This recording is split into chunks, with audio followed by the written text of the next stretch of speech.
that a bird? No, it's a plane. Nah. Nah, man, it's Captain Kurt. Oh, wait till you see Captain Kurt. You're gonna be like, What's good, everybody? It's your boy Captain Kurt, and today we're sitting down and chopping up with Chad Arms. What's up, man? What's up, man?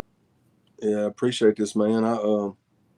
We've been talking back and forth for a few weeks about it. It was just trying to get it all locked in, but this is a good time for me to do it, so I appreciate it. Yes, sir. I appreciate you doing it, man. Yeah, So I want to know this. How did you get the name Chatty Bobby? How did you get that nickname? Okay, so my rap name originally, when I first started, was C-Dub. What I gotta do to get respect. That was 2004. I used C-Dub up until 2008 because there was 150,000 C-Dubs. It was the most unoriginal rap name I gave myself. I gave it to myself because I couldn't think of nothing cooler. Switched it to my name because I kept getting hit up about people were going to sue me because I'm using C-Dub and all this other stuff. So I went to buy Chad Arms. Well, one of my favorite comedic actors, is Will Ferrell. So obviously Talladega Nights when it came out. Look, say it one more time. Shake it back! Does that feel good? Huge fan of the movie. And in 2009, when I was recording my mixtape at that point, I was in the studio and I had this big old dumb stupid looking chain on, and I said, "Call me Chatty Bobby because my chain's like a racetrack," or something really stupid. I am not hard to find, man. No song. My chain like a racetrack. Call me Chatty Bobby. Yeah. And I just said it as a line in the song. Well, then it turned into like people just started calling me that. Then I named my album that, had a whole themed album around it. And then Chatty Bobby just kind of stuck. You know what I'm saying? But it was really just a joke. It was a bar is all it was, dude. And 13 years later, that's what people call me. That's how people got nicknames back in the day, bro. Like you didn't choose them. Like you might have thought you chose that nickname, but everybody else chose it for you. That's pretty dope. Yeah, and it's the funniest thing to me about it is that it started as a joke, as for a line in a song, to the point where 13 years later it gets mentioned on Joe Rogan. Oh boy, Chatty Bobby, Chad Arms, I love you forever. That's fucking insanity, dude. Yeah, I seen that. That was a great interview Jelly did with Joe Rogan, and I thought that was really dope that he gave you your flowers, man. That was cool. It was Drunk Joe. Wow. I'm selling tea. I started a YouTube channel. My homeboy Chatty Bobby, Chad Arms, I love you forever. Started me a Facebook and a YouTube channel while I was in jail because I called him from the education unit now. Like, look, we got to figure it out. I got a kid. I was like, because I had a really good dad. Times he did it on Theo's podcast, Joey Diaz, Bootleg Kev. He just because he knows I love podcasts, and he knows that because he could easily just say, "My boy got a camera," and yeah. But he goes out of his way to do that. Like I've said before, and he don't have to do that. And I'm grateful for everything that he does because that just Joe Rogan don't know who I am, but he knows of my name now because of that. He could have just said, "My boy, man," but he said, "Chatty Bobby, I love you forever." I'm like, "Chatty Bobby, dude." Yeah, that's what's up. So tell me a little bit about that. Like a lot of people, I don't think I've heard you say it for a long time, and I paid attention to your friendship and your relationship with Jelly. Yeah. Tell me a little bit about how that started. Yeah, man. So 2005, 18 years ago is what's insane to say.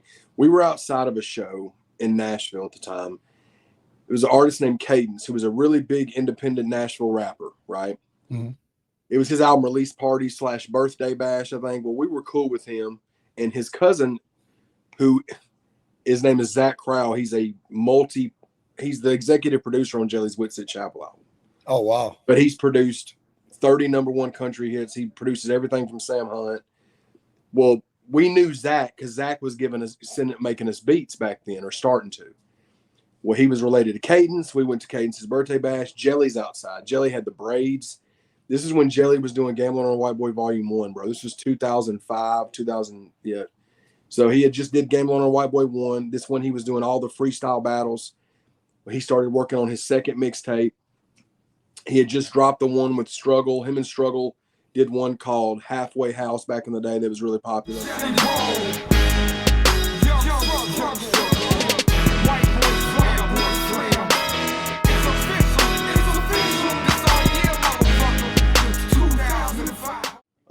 He was with Street Flavor at the time or working on something. Right.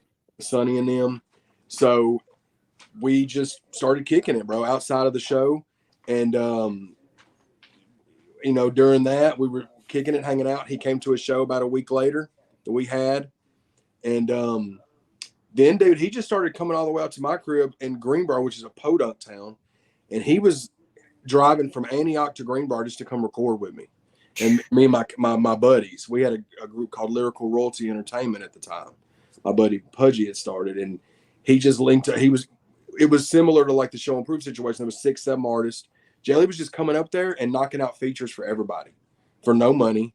This is 2005. So right. Jelly, we were cool. We were all homies.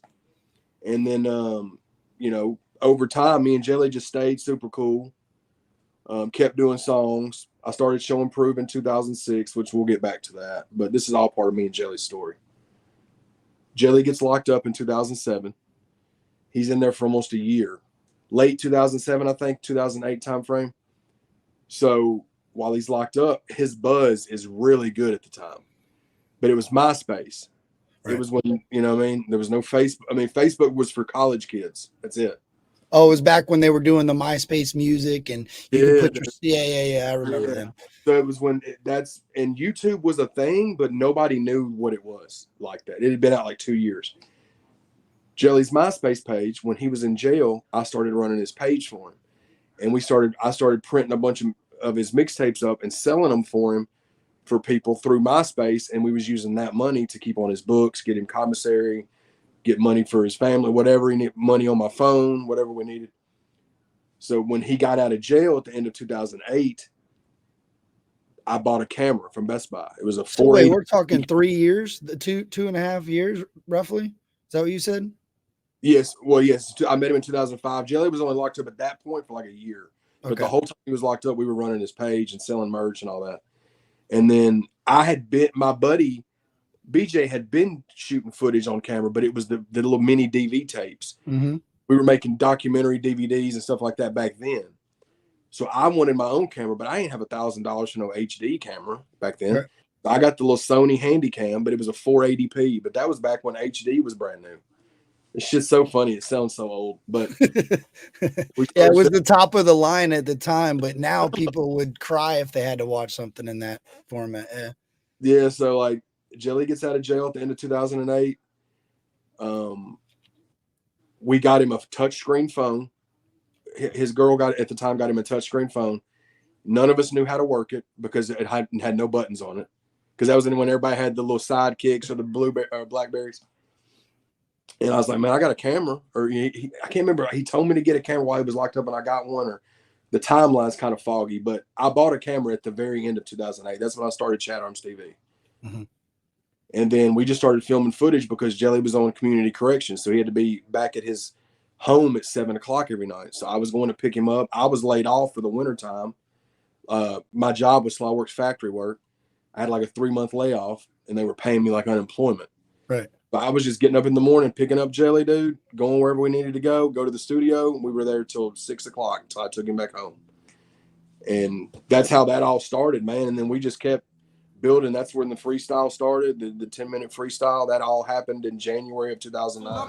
Attitude like fuck 'em up. Used to wear black tees, switch to swag the button ups. You want some other shit? Better go cuff it up. If you get your bitch with you, better go cuff her up. What? Cause I'ma fuck her up. Yep. And you already know. Yep. I say my name 1,000 times like I'm Mike Jones because I get the way. I met RP Worm. I met him through Jelly. Jelly brought him to the drive, Chatty Bobby. Yeah, 40 miles an hour. See, right then, you would have locked the brakes up, threw my phone in the floor, headbutted the dashboard. I would have had that Impala on my forehead. I did. And then me and Jelly have been cool ever since. You know what I'm saying? Like, that's what I mean, it's almost a 20-year friendship that we've had.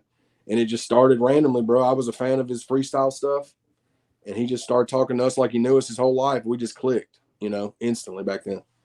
And me and Jelly have been A1 almost 20 years, Yeah, that's a really inspirational story to me because that to me, when I hear that, and I've heard that before from you, every time I hear it, it's like you took your pride. Like you had a fan, you were a fan first. You were Jelly's fan. You know what I'm saying? Back then, way back then. And you created such a friendship and a bond that you followed this dude through jail. You made sure he was living good through jail, and were there on the end when he came out, bro. That's hard. That's loyalty right there, Chad. That's awesome. Yeah, man. And I think that's why, you know, when Jelly says that kind of stuff on Rogan, that's why, is because like I've never wavered, you know, as far as like with him, like me and him have always been like A1. You know what I mean? So that, which is dope. And I take pride in that too. And it's cool that he's never wavered on me either. Right. You know what I'm saying? So like, there's times where there were chunks of time where we didn't talk a lot, because I took a 2-year break like in 2012 till 2014 where I just was burnt out on stuff, and I stepped away from everything. But we always kept in contact. You know what I'm saying? And yeah, that's awesome. See what he's been able to do in that time frame is insane, man. Like the growth, the story, and it's you know what I'm saying? Dude, he had me in tears Saturday night, bro. Like I didn't expect that. I went to this concert thinking this is big bad Felon Jelly with the tattoos on the face. We're gonna rock out and mosh out, dude. He had me crying through 80% of the concert. Yeah, for sure.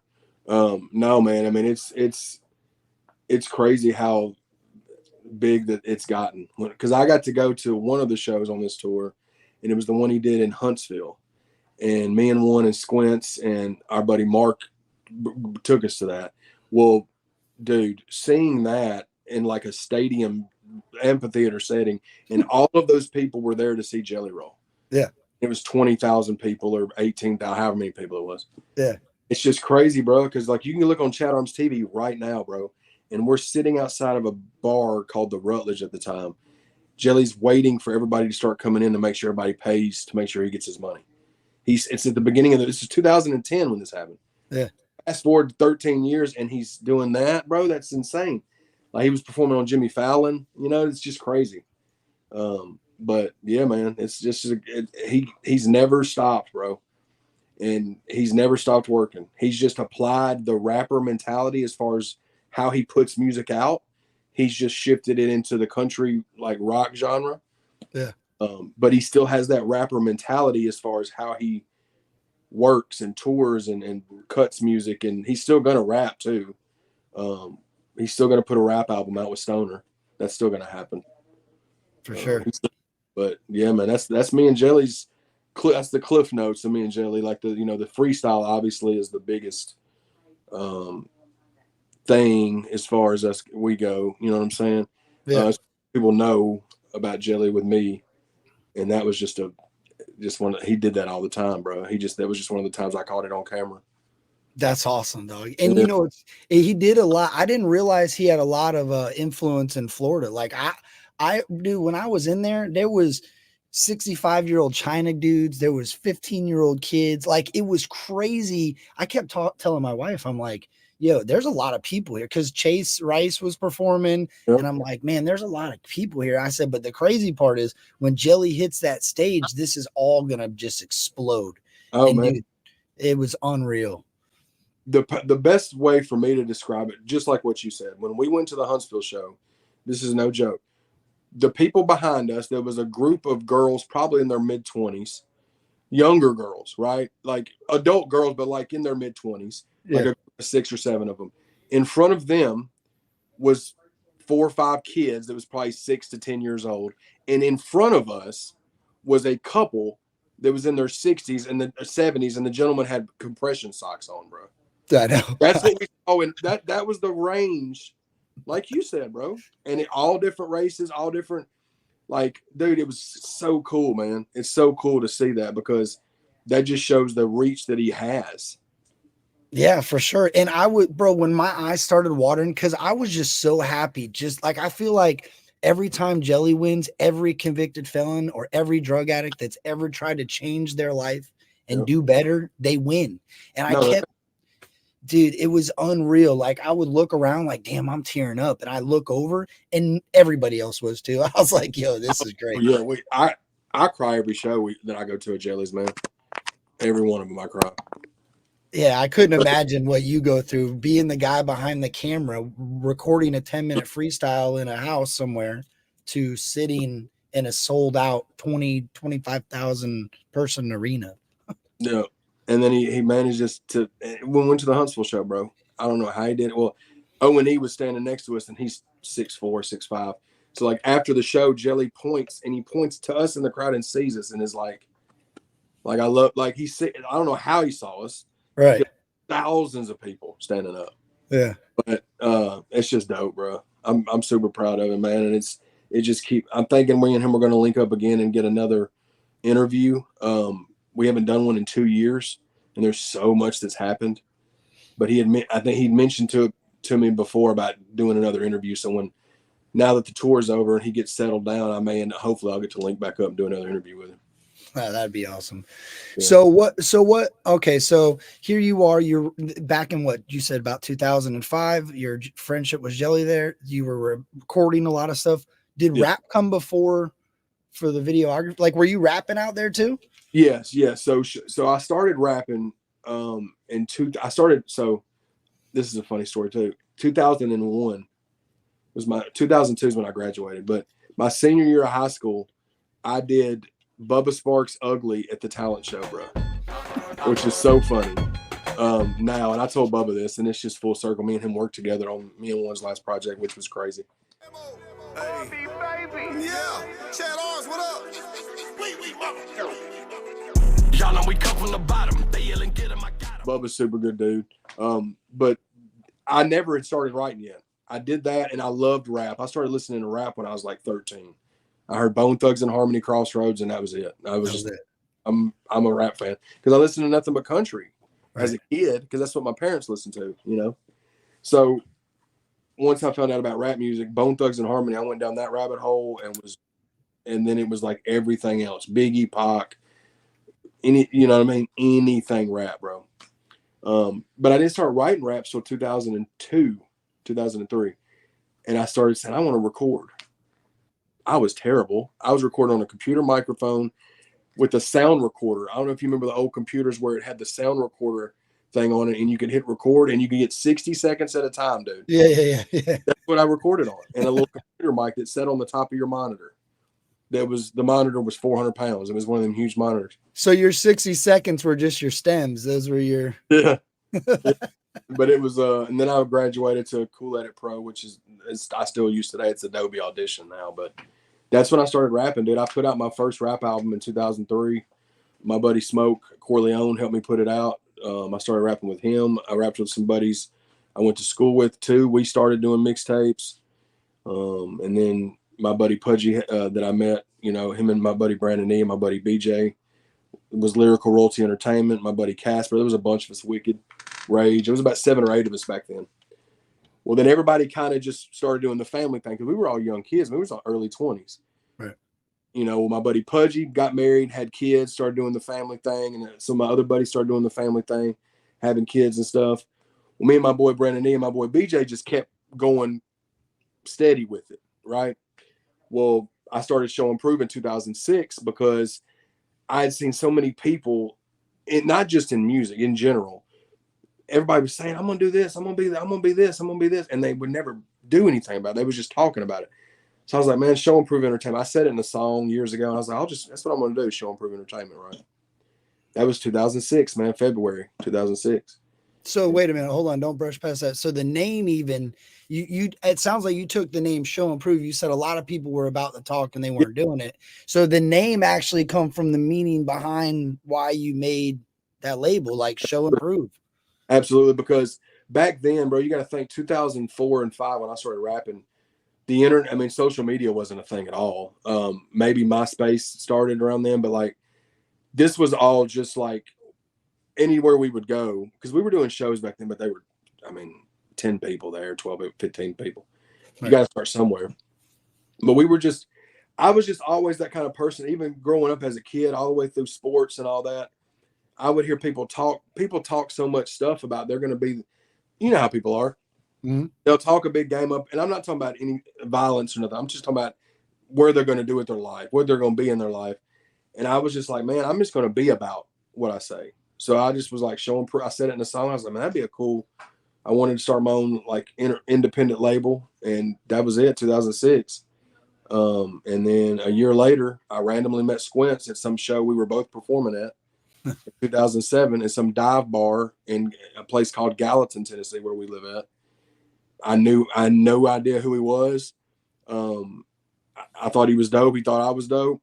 And we started talking. We collabed on a song, and then he was Show Prove shortly after that, and he's been Show Prove ever since. We're business, we're co-owners of Show Prove. I remember meeting Chad that night, and Chad had this thing called Show Prove Entertainment, and I was already familiar with his music a little bit, but not familiar with his music, if that makes any sense. Like, I guess I knew he was a rapper, but I didn't know. I was C-Dub then. That's what I was C-Dub. And he had just finished the Rapaholic album or something like that. Because it was 07. Yeah, so we exchanged discs, you know what I'm saying? And I don't even know if I gave him a listen or he had gave me a listen. I don't remember what our attraction was as far as getting together and becoming what we became, but I don't know. I wish I could speak on it more than that. I remember that show. That show we linked up because I hit up you and B. Howard because I thought both of y'all were so fucking dope at that show and got y'all on Go Time.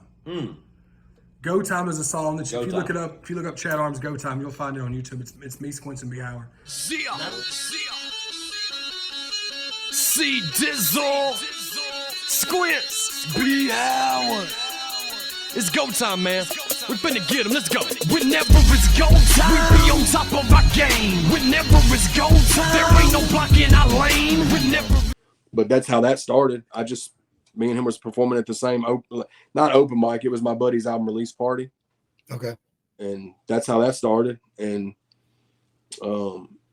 it's crazy, but that was not something that was planned. I mean, we didn't know who each other were. We just met randomly. And we started doing shows heavy. Like there was that place called the Rutledge I was talking about earlier. We probably did from 2007 to 2012. We probably did 300 shows at this place. And it was like a bar and grill in Nashville. Now it's a place. Martin's Barbecue is what it is now. But for 5 years, we did so many shows at that place, bro. That was our spot. It was like our hometown spot before Nashville got overran with craziness, Right. When hip hop shows you could still do downtown, can't really do them now. It's all country. Is that where Worm comes into the picture? That when you guys were doing these shows, or was Worm prior to that? Yeah, so Worm and Jelly knew each other for years. They'd been locked up together. They knew each other from just, I guess, street stuff, maybe too. I don't know, but they knew each other. Well, when we started doing the content, January 2009, he said, "I'm going to bring a guy over here.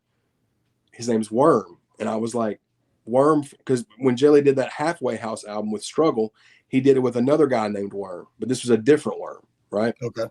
So he brought Worm over there, and if you watch The Real Worm Volume 1 on Chat Arms TV, when I'm filming him, that is the first time I ever met him. And when Jelly's trying to give him an intro, Worm just talks about, "I'm outside all day. I'm at such and such." Like it was just funny, right? That's how his introduction to the world was. Right. I'm Whistle Fizzle, Mr. South to Death. I'm out south every day, all day. I'm Jelly's biggest hater. Fuck Jelly. And I don't really know what to tell y'all, man. I mean, goddamn, I'm out south every day, all day. USA up all night, trapperdad.com. Deuces.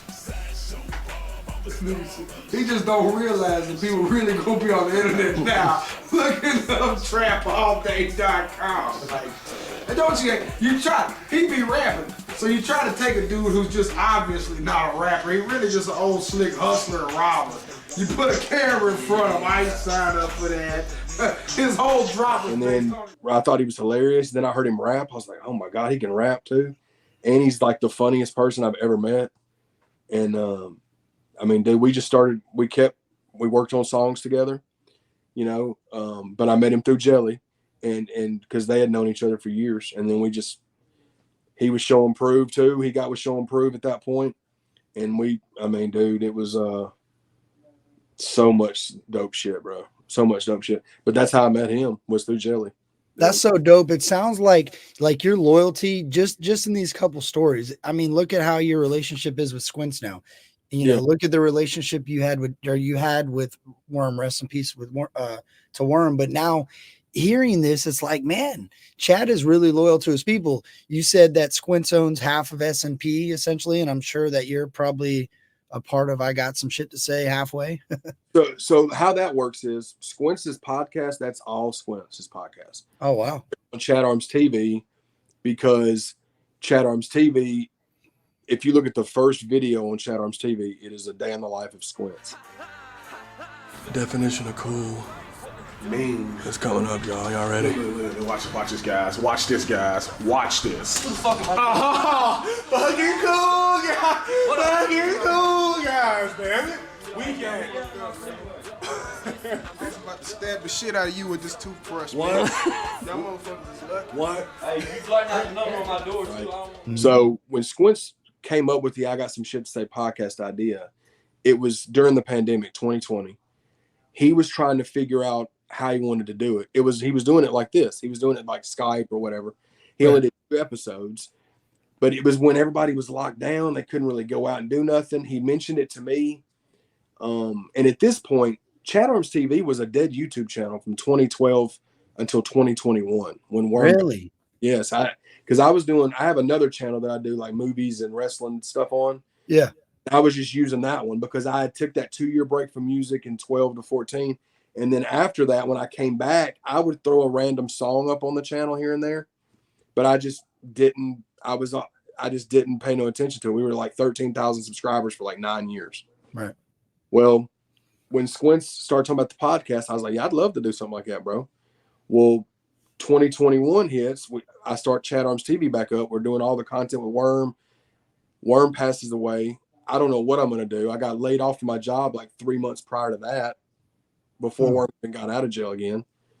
And I was like, what am I going to do, bro? And Mel was like, well, just try it. My music was starting to finally pick up after all these years. It was just an expensive hobby for like 15 years. Then it just started picking up. You know what I mean?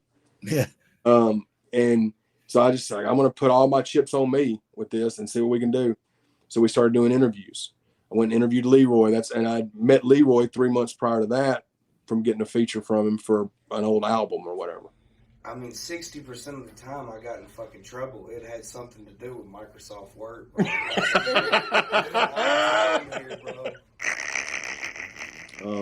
But the Squints thing, we was talking about the podcast, and we didn't know what we were doing. We was like, what equipment do we need? He's like, well, let's try this. So we bought this starter kit, basically. That we ended up using none of it except for like the headphones because we got the wrong shit. But we just kept trial and error. Squints went to YouTube University and graduated with flying colors. And we were talking about it. We were like, bro, what are we going to do with the channel? I was like, bro, we could start a new YouTube channel, but I have Chat Arms TV, bro, and it's already got a subscriber base. You've been on the channel since the channel's inception at the beginning. It makes sense. Let's just do that. And that's how the pod started. But the podcast is Squints's.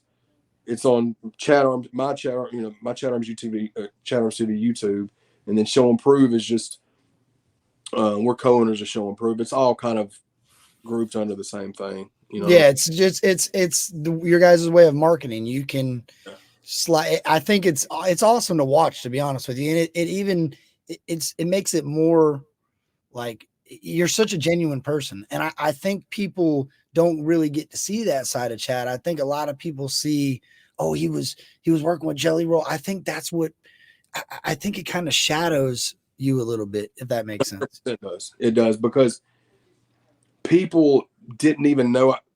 Kurt, I've been rapping since 2002. People didn't even know I rapped till like a year ago. Most of these people, and you rap your ass off too, man. Appreciate it, bro. It's not, and I get it because it's all of these years. Like when I was putting in all the work of a rapper, that was before social media was really a thing. It was just MySpace and YouTube, but you had to go to youtube.com and search shit. There wasn't no apps, you know what I mean? So like when I came back and I started doing all these interviews, they just knew of me as the guy behind the camera. Oh, he interviewed Worm. He interviewed Leroy. He interviewed Jelly. He interviewed Adam Calhoun, Upchurch. You know what I'm saying? But like all of the guys I was interviewing, all of them knew I could rap. All of them have been big fans of my music. You know what I mean? But it was just like, you don't really see a situation where you got an artist that's also trying to shine light on other artists with interviews like that. It's Right. usually a one or the other situation. Right.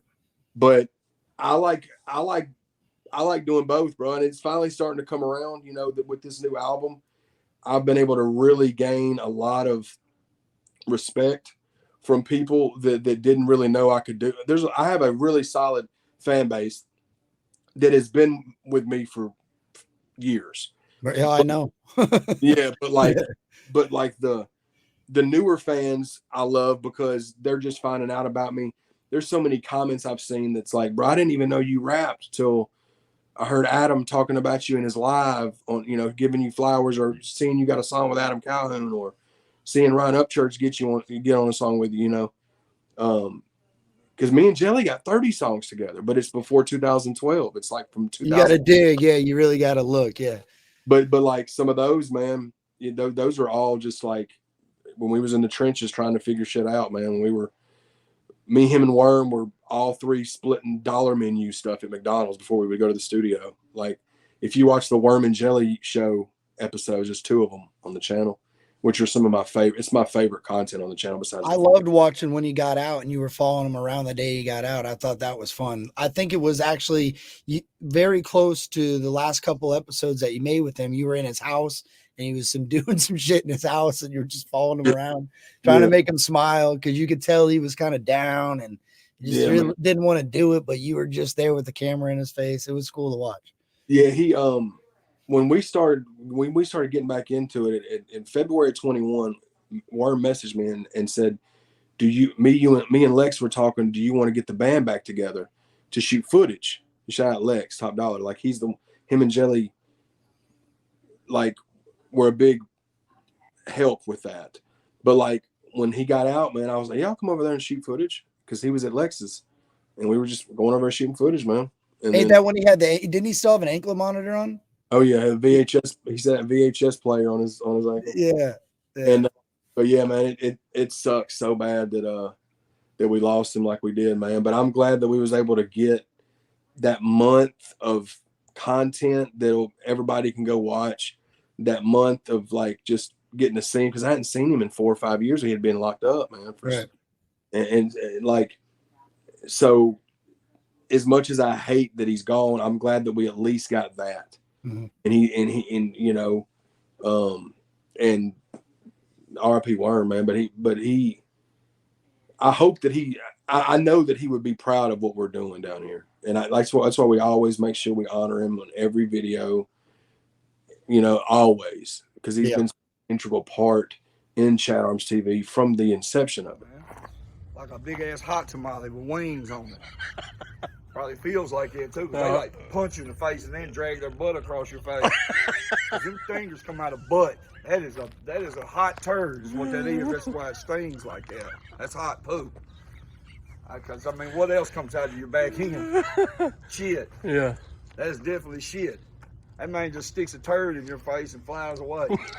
And it burns like hell. That is a piece of shit, bro. What a gangster ass thing to do. And get it out.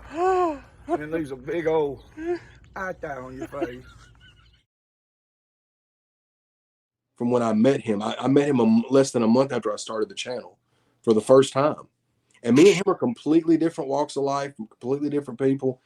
But that was my dog, man. And we went years. I think your loyalty, Chad, is really visible. Like I know Live Forever is jam packed full of features, right? Mm-hmm. I hear your stories with Jelly and Adam and Squints, and I'm like, these people respect you, bro, because you're loyal. One thing I've never seen you do, I've watched a lot of episodes of the podcasts and stuff you do. You don't promote your music on another person's interview, and I respect the hell out of that. I see that all the time, and that's why I think a lot of people didn't even know you did music. You were more focused on making sure other people got to have their voice heard, and you weren't selfish, dude. And now I think it's coming back. I think the good karma is coming back on you. And that's why Adam's, Chatty Bobby's rapping his ass off. Jelly, Leroy, you know, all these artists really support you. And I think that's great as a content creator and somebody that's doing interviews. And I look up to you, dude. I really do. I appreciate that, bro. I appreciate them kind words, dog. And I think you're completely right. Like, the Jellies, you know, me and Jelly have been in this shit like since the jump, but like the people that I've been able to meet that I've earned their respect, like the Adam Calhouns that I met through Jelly and Leroy, the Upchurch. the Upchurch, bro. Like, cause I interviewed Upchurch in 2015, and it looks like we interviewed it on a fucking flip phone, bro. I mean, it's when he was Upchurch the redneck, bro. But like Church, and then like Broadnax, man. Like me and Broadnax are like that's my brother, dog. Me and him are close. We talk weekly. He's the one that's helped motivate me do my weight loss stuff. We got that new song together. We've done 3 interviews together. How long that transpired over a YouTube channel, right? And in music. Yeah, man. I mean, September of 2021, Adam was here cutting music for his Country Rap Tunes album. And at the studio at that moment was Adam Calhoun. There was 2 days. One day, I think it was the iconic picture of Adam, Jelly, Church. Oh, when they got their arms around each other. Yeah. I wasn't there that day. The other day I was there, it was Adam, Demon Jones, shout out Demon, Broadnax. That's when I met Broadnax and Demon for the first time. Colt 4 was there when they cut that song together. Well, I interviewed John that day. I was supposed to interview Adam that day too, but Adam's wife went into labor, so he had to get back in his whip and drive back to Chicago. And he called me and was like, bro, I'm so sorry. I'm going to miss the interview. My wife just went into labor. Bro, you ain't got to apologize to me. He was like, but John's still there if you want to interview John at the studio. And I was like, yeah. So I went down there and interviewed Broadnax for the first time. And Leroy and Adam helped facilitate that. So I appreciate them for that. Rap music, definitely West Coast music. Okay. When the West Coast came on the scene, and my sister was 10 years older than me, so she kind of introduced me to music by way of the movies. But me and John just built a strong friendship since then, bro. And it went from we interviewed then, and then we just kept in contact. Then me and Mel went down to Louisiana and interviewed him. It's also gonna be hard on you because it's hard to find genuine, authentic people these days that mean you well, you know. But anyway, Bobby, the industry says let's get the OGs and let's get the old guys out of here. And then 6 months later, we went back again, and then he came down here, and we cut the song that just came out, Nevermind. Pay that shit, no, never mind. All the haters said we would make it, but bitch, look at us now. When they sippin' Chatty, Bobby, pay that shit, no, never mind. All the haters said we would make it, but bitch, look at us now. The spot, shout out to Mises, he's super good dude. Oh, that's where you recorded it at? You recorded? Oh, yo, that's dope, bro. Yeah, John and Mises were cool, and Mises, bro, it's so crazy, bro. Mises has lived here for almost a year, and we didn't even know it. Like, he lives like 10 minutes from Squints, bro. Yeah, I heard he moved to Tennessee somewhere. Yeah, so like, I had met Mises at tailgates last year for like 30 seconds. He was coming off stage, fixing to leave. I met him and his wife very briefly. And then, but yeah, when John came into town, Mises was like, y'all come here and do it. And Mises is super cool. Me and Mises actually got a song in the works too. That's going to be really dope. But that's how that happened with me and John, bro. And then I went down there to Louisiana and we shot the Nevermind video, which is doing really well. And it shout out to Adam Harper, bro. He's such a beast with the visuals, man. That's who makes all Broadnax's videos, right? Yeah. Well, a lot of them, most recent ones. He does a lot of stuff. He also did the Stay Down video with Broadnax, Calhoun, and Demon. Yep. He's done a lot of stuff, man. But Adam's super cool. But that was just dope, man, to be able to do that with me and John, you know. But we had been cool for over 2 years before we even did a song. You know what I'm saying? But with me, it's about like I said before, man. It's all about the long game, bro. I've known from 2002 when I said I was going to do this that I was in for the long haul. I didn't know if it was ever going to work, but I knew I was going to try until something did something. You know, right. It was an expensive hobby for 15 years. I used my money from my job to pay for what music I wanted to do. And then, man, it's all coming back to me, like, you know, getting those kind of blessings like a Broadnax feature, and then Church doing what he did, which was so dope, bro. I mean, he came and cut 3 songs. He was at the studio 6 hours with me and One, cut 3 features, him and B Loose and his security guard, and didn't want anything. That happened in the middle of the night too, dog, right? That was late. Wasn't that one a late night session? Yeah, he hit me. He video messaged. So when I interviewed him and Leroy, right? Shout out to Leroy, because Leroy hit me up and was like, man, you want to come interview me in church? I was like, fuck yeah. So me and Mel went at like 1 a.m. and interviewed them too. That night, and I've mentioned to church that I wanted to do music with him, but everybody mentions that to him. So when I mentioned it to him, he was like, yeah, man, I'm down. I'm busy right now. I was like, I'm cool, because he was doing the country album. And a week later, bro, he video messaged me and was like, hey, man, you want to do some music, man? If you can find a studio, I'm down to do something tonight. So I got on the phone, called my buddy Sam Rothstein, shout out to him, because he came through in the clutch with that. Dub was out of town or something. Mm-hmm. And those are my 2 go-tos. So he came through, and church came to that spot. He didn't know. He had never been to that studio before. It was not in his part of town where he's used to going. He didn't care about any of that. Leroy was there at the beginning, and then Leroy had to leave. But it was me and One and Mel and church, B Loose, his security guard, and the engineer, Mr. Sam Rothstein. Church did live forever, which I posted some studio footage, which was really cool. Right. Dude, do you think that? So you see how it comes in saying that the chorus part? Yeah. Do you think that part should be like the most simplistic one, and then right after that one have one that's like when it rolls back around, I'll show you. Okay.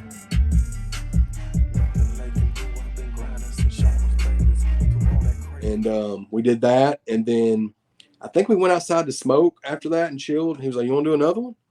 We were like, yeah, bro, let's do another one. So he cut a hook for a song that me and One are dropping in November. Sure, I'm gonna sit here and write some verses. Okay. If that's cool. Well, I guess play the beat for him. Yeah, you just play that beat, brother. Well, I'm cooking on my verse now. I just started cooking. As the first single from Troy and Emmett. It's called On a Whim, and it's fucking amazing, bro. Church did a hook for us. Completely different vibe than Live Forever. It's on that real life, like Church. He laced us with a dope hook, right? We're sitting there. So I was like, well, this is awesome, man. Are you sure? He's like, man, shit, play some other stuff, man. You got anything like hype? And I was like, we can play some stuff. So I played him Work, but I didn't play it for him to get on it. I just played it to see what he thought of it. And that's the clip you see of him and B Loose vibing to the One's verse. The song ends and Church says, do y'all have something like that? Get the money. Work. Get the money. Get the money. Done made so many stacks, my bankroll need its own barn. I be cruising broad smoke, rolling out the Dodge. All these tours. We were like, bro, we can put another verse on that. You just get on this. And bro, Church pulled his phone out and wrote a verse on the spot to Work. So that all happened within that one studio session. He got there maybe 8:30 that night, and we left at like 2:30 in the morning. Wow. But we had got 3 from. I mean, like I think the Live for Everyone he had been kind of cooking in his head because I sent him the beat prior. Yeah. Church. Mother. Fucker. Hell yeah.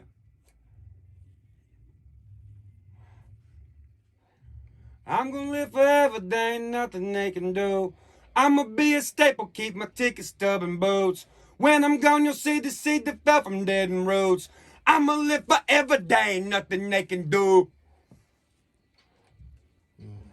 But that's catchy. I'ma live forever. That's a catchy beat. On the whole Live Forever album. Like really? That song has such a dope ass like meaning to it and everything.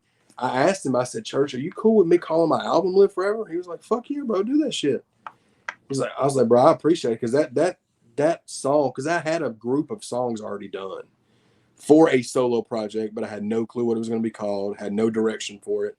It was just a stack of like 6-7 songs, you know what I mean? That had no home. They were just kind of sitting. Yeah, because you didn't do no features off Dedicated, right? Yeah, Dedicated was all solo. It was all you. I thought so. So like the couple of ones I had with features on it, I had tucked away for something different. The Flowers track, that had been recorded in 2021. Sleepless Nights with me and Leroy was supposed to be for Bad Habits 2. I just used it for this because it made more sense on this album. Leroy's inserted in everything you do, bro. That's what's up, dog. I've heard you say Leroy's name probably 15 times since we've been talking. Yeah, dude. Since 2021, man. Like I said, with church and I knew church before that, but like with Calhoun for sure. He helped. Because he knew Calhoun already. But yeah, that's how the Live for Everything happened, bro. It was just, I mean, church inspired that whole thing, and like I said, I'm forever grateful to him and Be Loose, man, because they're, you know, I don't talk to church a lot anymore because he's super busy, but I speak with Be Loose a lot, you know, and I'm always going to be thankful and grateful for them too, man, because they didn't have to do any of that shit. Right. And not only the interviews, I mean, him, you know, the first time I interviewed him, bro, me and Mel were eating lunch at Barbecuity, bro. My Instagram notification says Ryan Upchurch mentioned you in a story. And I was like, what? And that's when he's like, man, I like your interviews, bro. If you want to come interview me sometime, let me know. That's how that's all that was. That's how that happened. We went over. That goes back to your respect. I think you carry yourself well. I think that Live Forever album title makes a lot of sense, you know, with Worm, with the creation of Show Improve, how you wanted to make something you knew were in it for the long haul. Like this all makes a lot more sense, man. It really does. No, for sure, dude. I think I agree completely with what you just said. I think that it was weird, bro. And what's so funny is when church, there's a clip that I posted on something where I said, what we doing in here, church? He said, we in here finna cast some spells on the Nashville music game or something. And it was like, that's what it felt like. And I mean that, meaning the vibes in that studio session that night, bro, were, I mean, you saw what came out of it. I mean, work and Live Forever. And then this next one that we're dropping is, I don't know if it may be my favorite one of the three, bro. And I love work. And that's on O.n.e's album? It's going to be on B&1's collab album, Troy and Emmett. Okay. It's going to be on that project. We're probably going to drop it top of 24, probably. But we're going to drop the single in November. So the Troy and Emmett's got to be paying homage to the great Dallas Cowboys of, what was it, 96? Was that the year? Killing 92? Yeah, they because the first one was Joe Montana and Jerry Rice. This one's Troy and Emmett with Aikman and Emmitt Smith. And then the next one we'll do something else. We may do Rick Rubin and Russell Simmons or something, you know what I mean? Like just a dope duo like vibe. Because me and One are dialed in. Now that his EP's dropping October 27th, Devil's Son-in-Law. Okay. It's great. There's a video coming out right before that. It's a single called Step On It with me, him, and Leroy that is banging, dude. Coco produced it. Same guy that produced Stay Down. I believe he produced that one for Broadnex and them. But yeah, bro. That's the move, man. That's what we're doing. When I talked to Legacy is the one that I didn't know O.n.e had been making music for a long time. I thought, you kind of shine the light on O.n.e for me. So I thought this dude just was like a buddy that could rap, and you're like, let me put you on, dog. No, bro. So one story's crazy. And I told him y'all should, with him dropping his project on the 27th, it'd be dope if you and him did one of these. Yeah, I'm down. If you go back to O.n.e was on a song with Jelly in 2010 called Welcome to the Trap House. Oh, really? Yes. And there's a music video on YouTube. He was on that song, and he was on a song with Struggle called Enchilada. That was the first song he ever rapped on. Like, I think's what he told me. He's been knowing Struggle and Jelly for years, just on some other stuff, not even music related. They're all from the same area type shit. Yeah. Well, he did that Welcome to the Trap House song, bro, and it's got like 20 million views on YouTube. Welcome to the Trap House. Welcome to the Trap House. O.n.e, motherfucker, welcome to my area. Run your mouth by anything you see, and I'ma bury ya. You see that nigga right there looking stupid, he'll embarrass ya. I'm fucking with them G's. You don't want to see. That's what I met One through Jelly and Strug back in 2010, 2011, and One got with Show Prove Ent.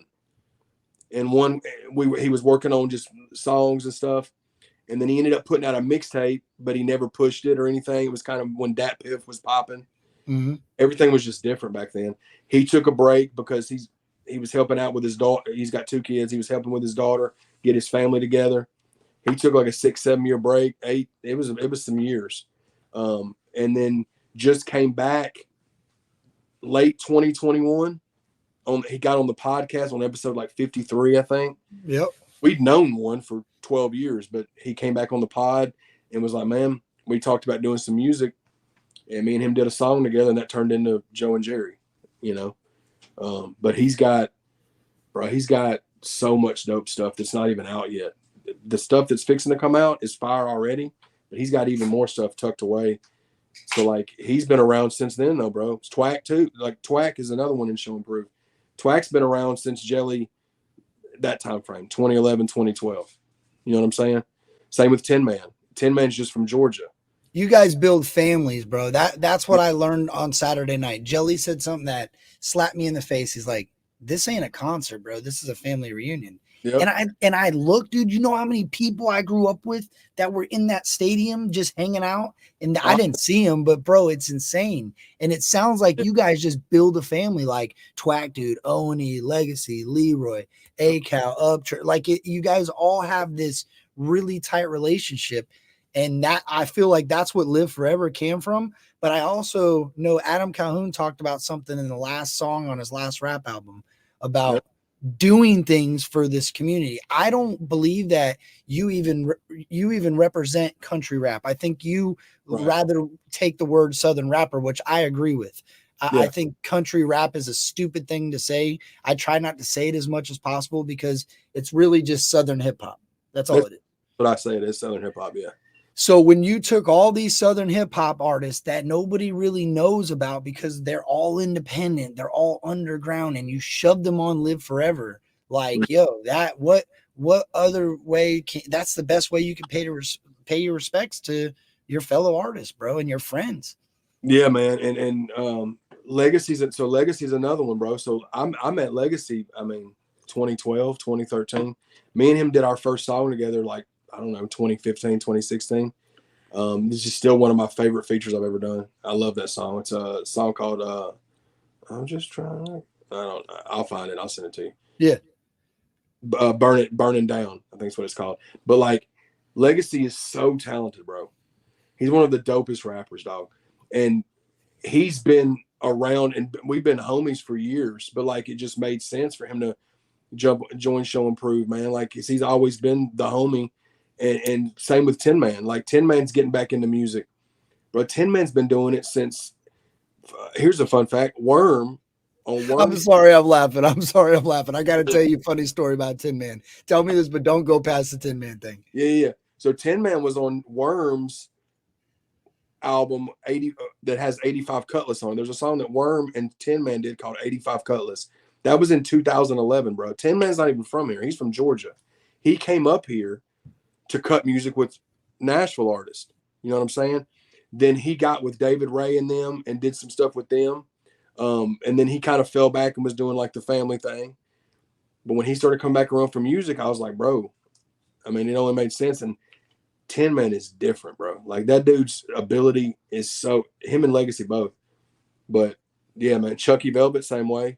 I met Chucky through Church and Leroy and Stoner and all that. I forget about him a lot. I do because I look at him as a jeweler a lot too, though. Yeah, bro, he's a beast, man, and he can do. Not only from a song, songwriting and as an artist, but like with him doing the jewelry and all that stuff too. That's dude's. He's just a super good dude, man. He's just not. So glad to have him part of the team, man. Like that's what's so great about it. It's more like it's definitely a family instead of just a bunch of just artists coexisting, you know what I mean? And Leroy's always been extended Show Prove since I met him in 2021, so it just made sense. But what was you gonna say about Tin Man? Oh no, it's funny because I don't remember exactly what the post was. I think it was something you posted about Tin Man. Maybe it was a clip of something. I can't remember. I talked to Legacy. But anyway, somebody made a comment, huh? Was it Ski Mask Cowboy or something? Yes, somebody made a comment on one of Tin Man's videos, maybe a clip of something, and said, "This is Ski Mask Cowboy." Or no, maybe it was on Ski Mask Cowboy's video, and they said, "Man, you're Tin Man." And it's funny because you said he was kind of gone for a little bit, and I think it was like right around the time he was surfacing. So I started looking into it. I'm like, maybe these people are onto something. But then I looked, and Tin Man ain't tall enough. ski mask cowboy's like 6'4". Yeah, he's tough. Yeah. No, but bro, Tin Man is. I can't wait for y'all to hear what Tin Man's got, and Legacy too, bro. Legacy's dropping soon. I don't want to announce today because he hasn't announced it yet, but it's soon, and it's gonna be the first project that he comes out with under Show Prove Entertainment. It's such a dope album, bro. It's so good, man. Like, he's got that lane. I know y'all talked about it because I watched y'all's interview. Okay, he talked about it some, but like. This is the best, and I've been following Legacy since he's been doing music. This is the best work he's ever done, for sure, 100%. So that says a lot. His last couple songs that he's dropped, I was shocked, man. And I went back and listened to a lot of his older stuff, and he's always been fire, bro. Like that's what I'll say. I think so many people get slept on because we just don't know who they are. Yeah, you know what I mean? There's so many artists out there, man, and now it's like people just get slept on. Like, if you go to Legacy's YouTube page, you probably already listened to it, but there's an album called Moment of Truth. Mm-hmm. That album is so fire, bro. I think he put that out like 2014 or some shit, 2015. I still listen to that album. But like Tin Man, same way. Tin Man dropped an album 20, I don't know, years ago, but it still bangs to me. Like, and I'm just excited for you. Twack's album is coming along really good. Twack has so much music that he just hasn't figured out what to do with. We're just trying to figure out what to do with all of it. And Chucky's working on some really dope singles. Leroy's got new stuff on the way with Dub. So like we're still working on Bad Habits too. We're probably halfway done with it. You know what I mean? So we're just gonna keep working, man, for sure. We're gonna put out Show and Prove compilations starting 2024. Where each artist will get a song on a compilation calling them the Big SMP series, and try to drop those once a month for y'all, in addition to whatever artist is dropping too. So we're just going to be tons of stuff, man, which is the way to do it, is you just flood it, because just flood it. Yep. You know how it goes, bro. You'll see an artist drop an album, and then you'll see people in the comments like a week later, like, when's the next one coming out? It's like, yeah. been a year on this one. You know what I mean? Yeah. But that's just the way it is now, bro. You can't, Calhoun said it best, bro. Whenever I went and interviewed him, he was like, bro, put out 4 albums a year, 3 albums a year, do a collab project with somebody that's either the same level as you, or maybe if you can level up a little bit, do a collab album, put out 10 music videos in a year, see what happens. You know what I mean? And it works, bro. Like, it ain't gonna. Consistency is what I always tell people, bro. That's what I tell people. The first thing I say when somebody asks for advice, you just be consistent. Because like I told you, I did it for 15 years and made nothing. Right. You know what I'm saying? Yeah. And there's always that hope that it's going to pop, but then there's always that doubt that it's like, am I wasting my time? Do I need to keep doing that? And you get frustrated with anything, but just stay consistent, bro. Never let off the gas. I wish I would the gas in 2 years that I did, but I needed to. It sounds like you gave it a lot of gas, and then you kind of rolled down the hill a little bit, gave it more gas. And I think that's important. I'm glad you said that, because I was going to ask you. It seems like if you're a new artist, the best thing to do is just be consistent and stay true to yourself. If you're a new content creator, be consistent and stay true to yourself. Yeah. And I guess, I can say this because it's coming out next week, I think, but a couple weeks, but we just had an artist on the podcast. I think it'll be the first episode in November. Just Trey, super good dude, super good.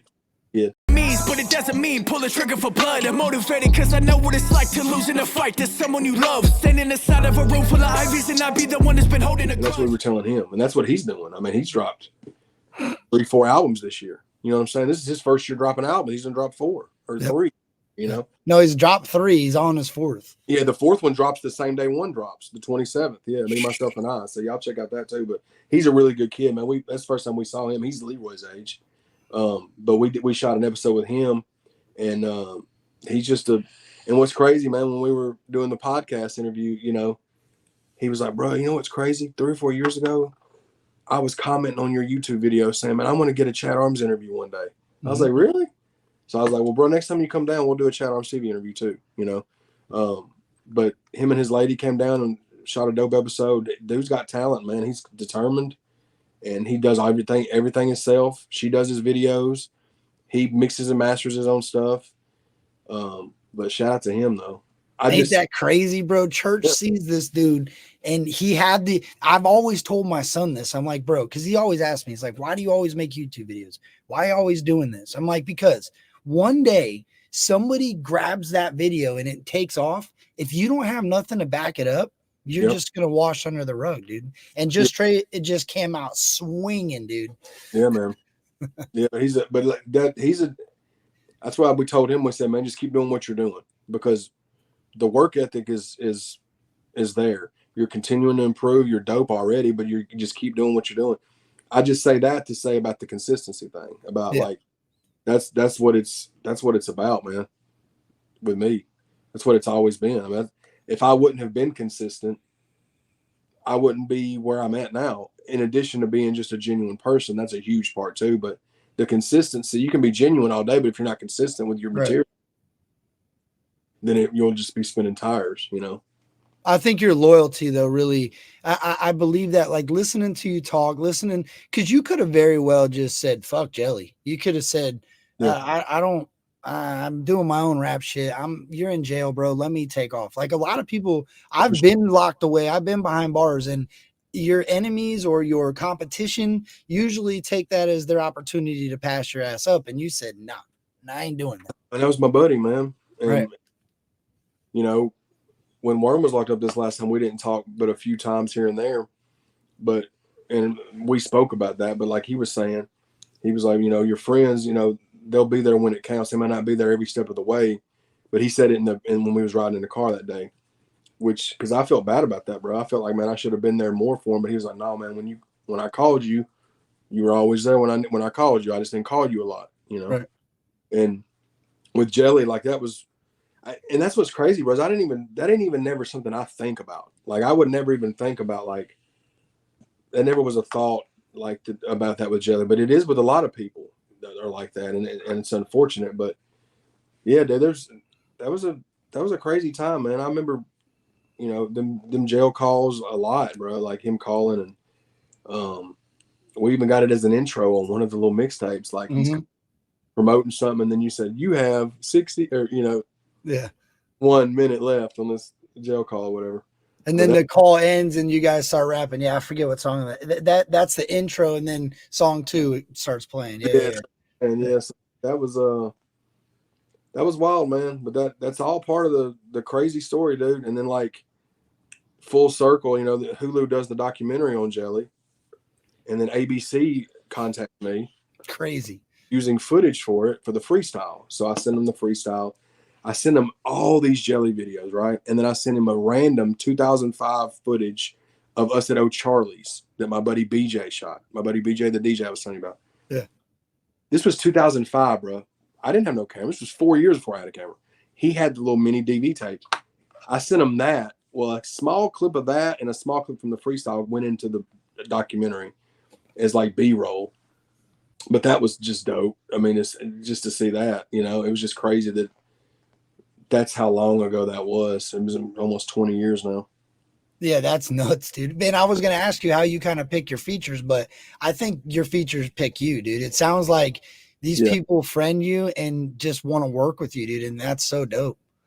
Yeah. And so like talking about Live Forever, like with some of the features. So like obviously the church one, how I spoke about how that happened, but like, for example,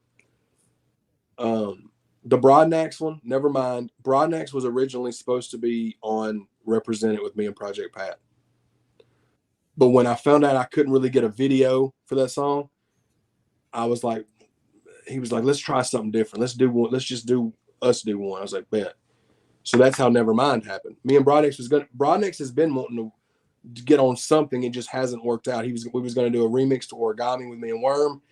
We were like, no, let's not mess with that because my verse is not going to change, neither is Worm's. So let's figure something else out. And then we did that song. But like Stone Cold, bro, that wasn't even supposed to be a thing. The Stone Cold song with Just in Time and Lil White, right? That's crazy. I had a hook and verse written and recorded to that dub beat. I had that dub beat for 4 months, never planned on using it, wrote that hook and verse and recorded it. was going to use it for something, whether it be me and One's project or something. Just in Time messages me and was like, hey man, do you want me to get on that album of yours? I was like, fuck yeah, bro. He's like, well, send me something. So I was looking through my stuff. I was like, man, I got this Stone Cold song I never did finish. Sent it to him, and 30 minutes later, he's like, bro, this is fire. I got my verse done. I was like, fuck yeah. So I was like, well, Just in Time's getting on the album. That's fire. And then I went to interview him and Lil White in Memphis at White Spot. And Just in Time's recording his feature while I'm interviewing Lil White. And then we were fucking with White, like, hey, man, you know, there's another verse on there. And he's like, I know, motherfuckers, I know. I was like, well, you going to get on it? He's like, man, let me see. So White hits me back, says he is going to get on it. Then Adam Calhoun FaceTimes me, and we're talking. He was like, man, I'm happy for your album. I'm happy you and John are working. I was like, man, do you want to get on it?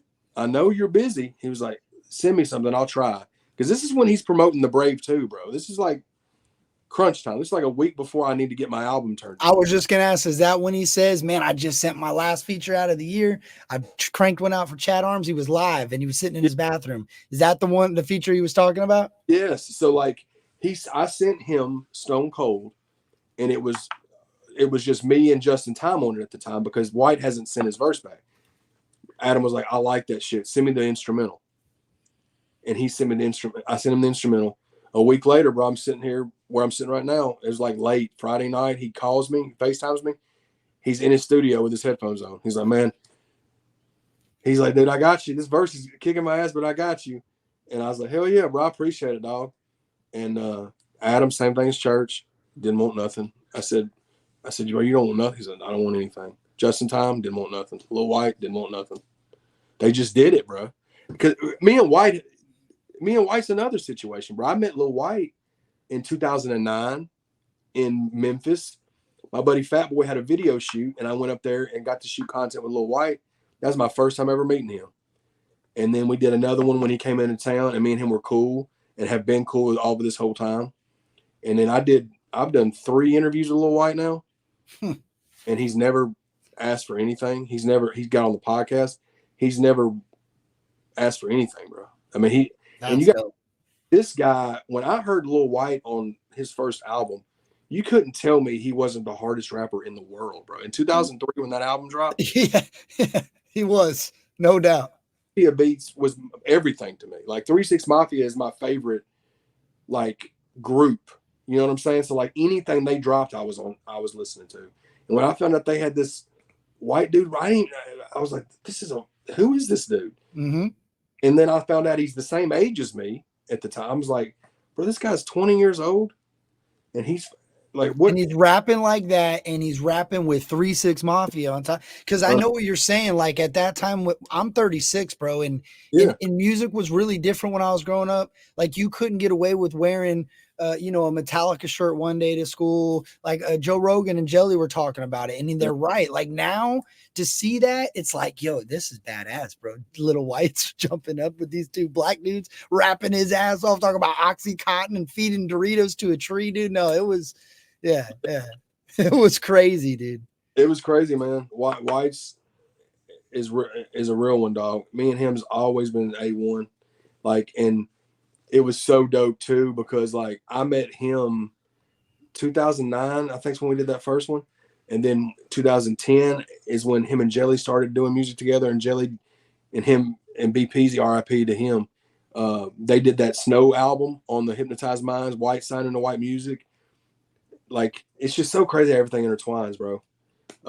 But White's a real one, dog. Like, but they're all, they're just real ones, man. And a lot of people, give flack to him and stuff, but people don't understand that dude's been through it, man. Yeah, you could tell, you could see he's going through some right now, and I'm proud of what he's doing, because it takes a big man to stand up and fight your demons. You know what I mean? Yeah, for him to stop drinking, bro.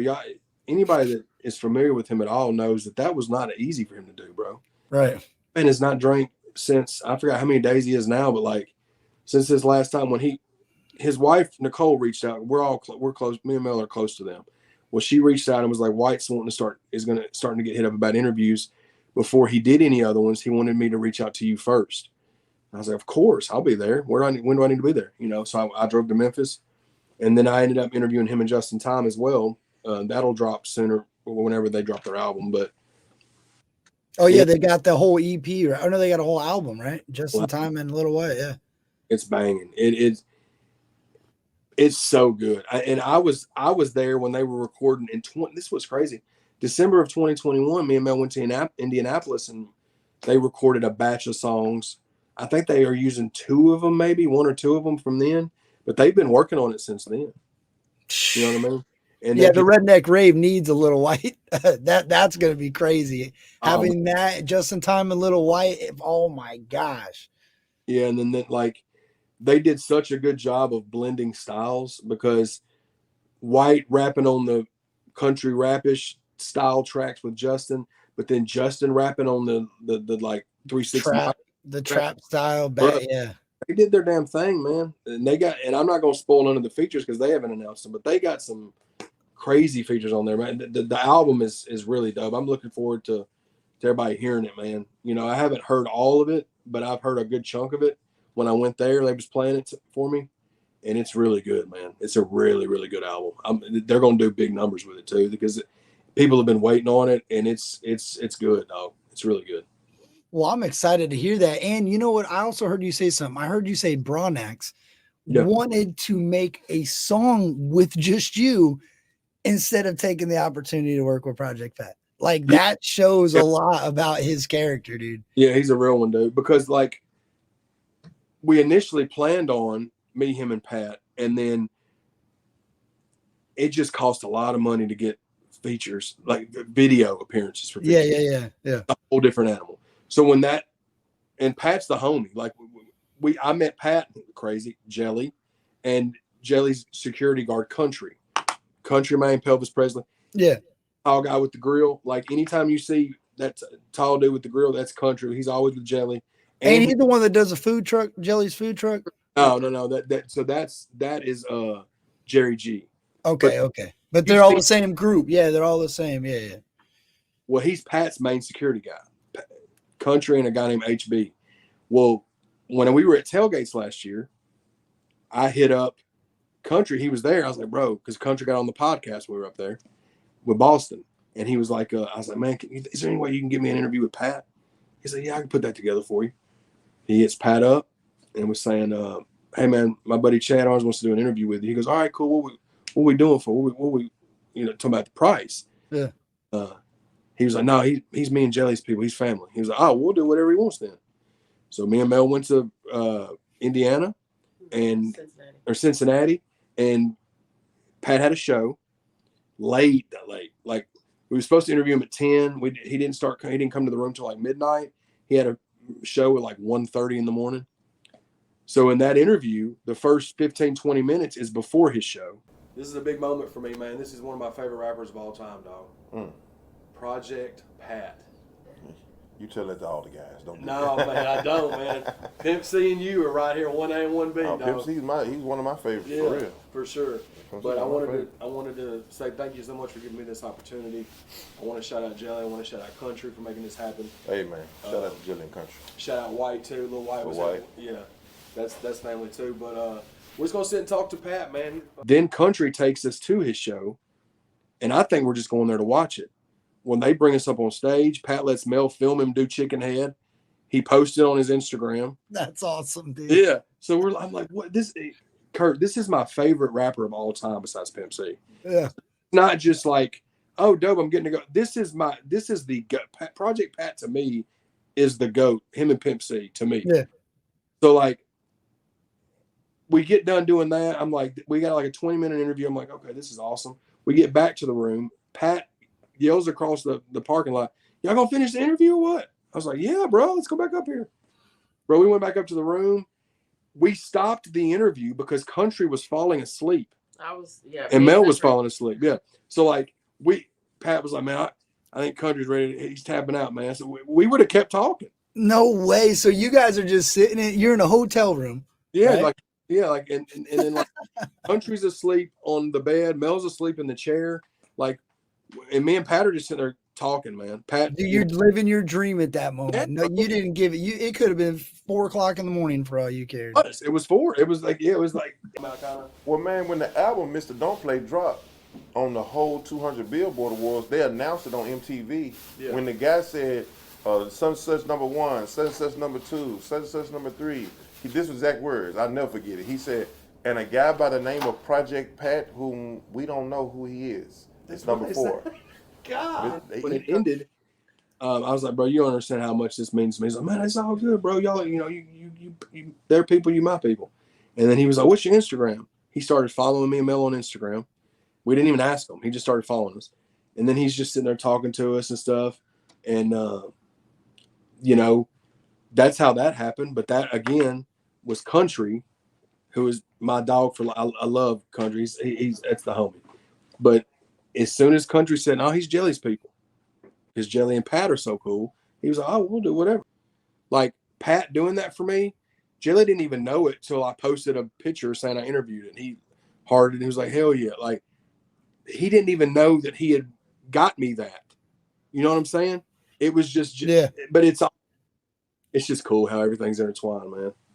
It's that loyalty, bro. That loyalty's coming around. Like I that's why I thought that this was so important to talk to you about, because I think people are like, oh, this guy Chad just biting off this guy. Because I see Jelly's getting a lot of shit. I see Bunny's getting a lot of shit, and it trickles down, bro. As soon as somebody sees fame and they see anybody that's trying to, in their eyes, ride the fame, they're a bad dude. And I think that this friendship is probably what a lot of artists want in their music. Like they talk about it. Oh, I want to be this. I want to be that. Well, I think you kind of show the way to get there.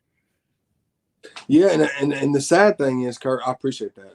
The sad thing is a lot of people don't want to put in that work to get to that. Right. They be a situation where instantly I want to meet Jelly Roll, or I want a song with Jelly Roll or Adam. And like, I want a song with Upchurch.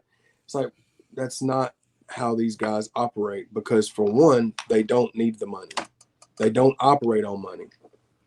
You know what I mean? They operate. Obviously, they didn't even have you pay for your feature. No, and I was like, "Are you sure you don't want to give you split?" And they're like, "No, man, no." I was like, "Oh my god, bro."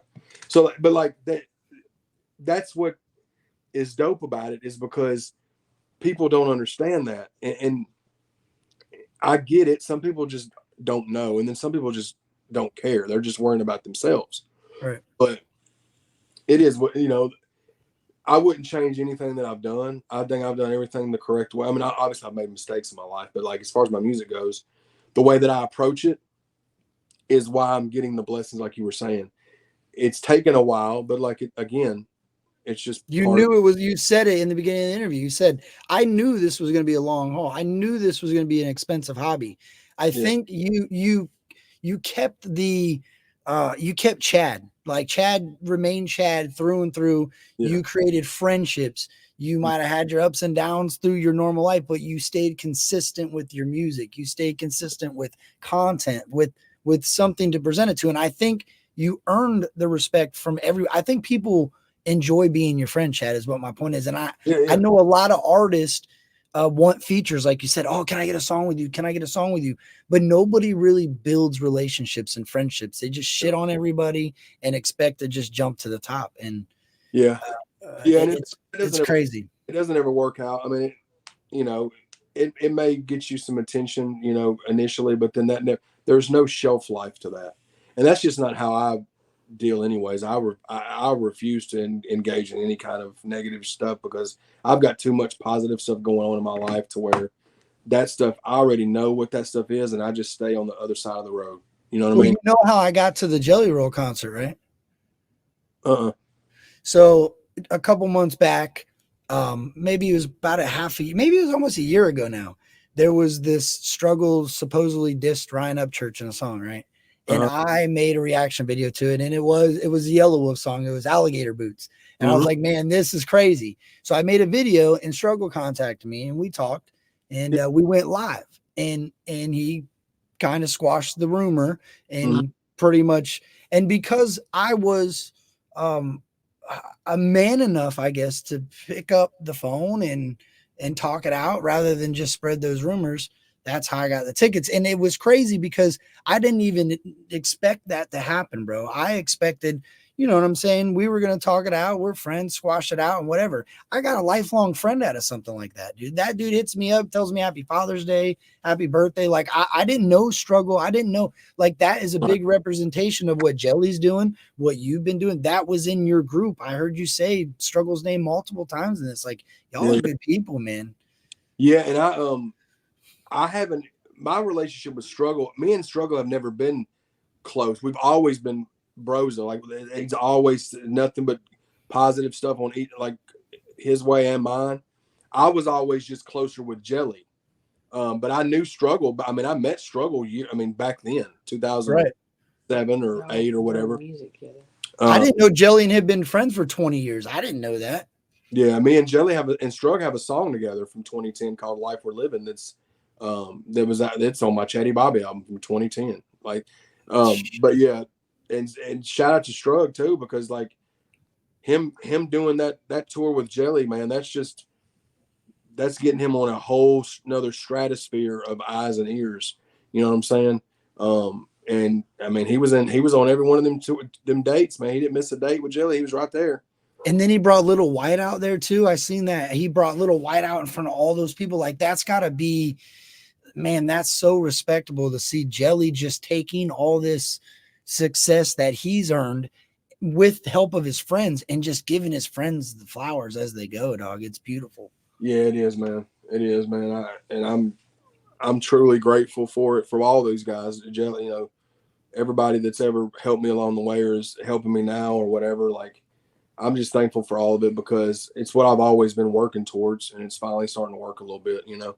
And yeah, but I think you got to pat yourself on the back a little bit too, because I think you motivate and help a lot of people to keep their career going. And you I believe I've said it. I think that your loyalty to Jelly is really what helped Jelly take off, because without those YouTubes and that MySpace music at the time, you don't know what could have happened. You really don't. I think he knows that too.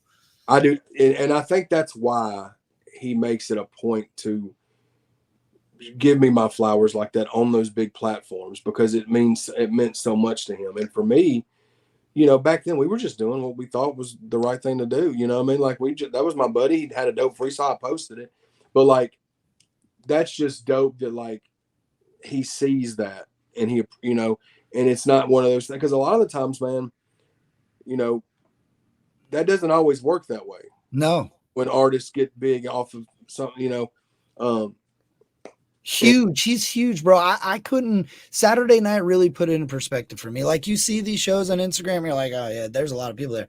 When I looked around and I turned around and I seen what was going on around me, I was like, oh my gosh, bro. Walks out there like it's nothing, bro. Just shakes it and fucking walks back off stage like, all right, nothing to the next one. And to think that 10-minute freestyle is, I mean, that's really talked about as like what everybody knows of that thing. Yeah, man. And it's so crazy. That shit he did that shit all the time, bro. He was doing it. Like I was telling Dylan, he did that shit multiple times. And even I saw him do it times better than that one, but it just wasn't on camera. Right. Not fire, because of course it is. But like, I watched him do it for an hour one night at my buddy's house with headphones on. We didn't even hear the beat that was playing. Yeah, he's just sitting there smoking weed, rapping. I could just envision that. He just catch that beat and ride. That's what he was doing, bro. That's what he did all the time. You know, it was just and it's crazy to see, you know, where he's at now, and I'm glad that the tour was so successful, and it's gonna do nothing but make things bigger and better for him. So yeah, man, I think that Jelly will be performing at the Super Bowl within a couple of years, probably. Yeah, dude, he's coming with Morgan Wallen back to Tampa. He was singing, you know, that song "She" that everybody loves about, you know, dude, he sang it and replaced the word "she" for "he" with no backup singing, just straight on the mic. He said, "I've been smoking weed for like 3 days nonstop because they're in Florida and it's a medical state and everybody's handing it to me." He's like, "So I'm gonna attempt this, dude," and it was beautiful. He didn't even need the backup vocals for his music. It blew, and he was rapping out there. He was playing he's like, "You think I'm coming to Tampa, Florida, and not digging back into my old rap?" Dude, he was doing old school hip hop. He was, oh man, it was insane. And y'all caught the last show on the tour too, which is Yes, dude. I don't know if he did it in all of them, but he was playing Beastie Boys. He was rapping Beastie Boys songs. Yeah, I think he got like a mashup segment, and he did it at the show we were at in Huntsville, and that was towards the beginning of the tour. I think that was, and that's how he did last year. He did, bro. He did "Sweet Dreams," Marilyn Manson, and then he did Eminem, "Lose Yourself." It was fire, bro. It was insane watching everybody just come together, dude. Like when you first got there, it was kind of like, your vibe around everybody was different, dude. When Jelly hit that stage and people started singing and people started crying, everybody just wanted a kumbaya around it. It was crazy. It's definitely a family reunion, and I'm looking forward to seeing. I'm hoping I can. He slows down enough where I can catch up with him to get an interview or something by the end of the year. But if not, we'll make it happen at some point. But it's so cool to know that's your type of friendship, though. Like I can see hearing your story, hearing what you've gone through with your music. I mean, and there's so much more, Chad. Like I want the anxiety music that you talk about. There's so much more to your music. It's just crazy how deep your catalog is. I respect the hell out of you, dude.